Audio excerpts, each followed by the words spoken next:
حضرت عمر فاروق کو زخم لگ گیا، زخم گہرا ہے. اپنے شہزادے سے کہنے لگے پتر سیدہ عائشہ صدیقہ کی بارگاہ میں جاؤ، اماں جی سے کہنا میں نے زندگی ساری حضور کے نام کے ساتھ گزار دی ہے.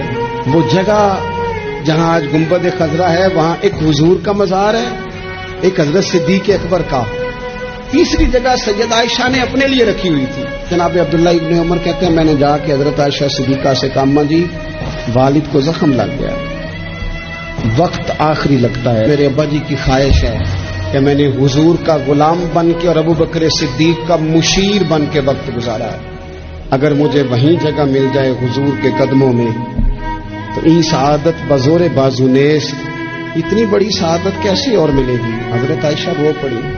حضرت عائشہ کہنے لگی عمر سے جا کے کہنا میں نے جگہ اپنے لیے رکھی ہوئی تھی پر جا میں نے تیرے لیے احسار کیا، مجھے جنت البقیع میں دفن کر دیا جائے، میں نے جگہ عمر کو دی.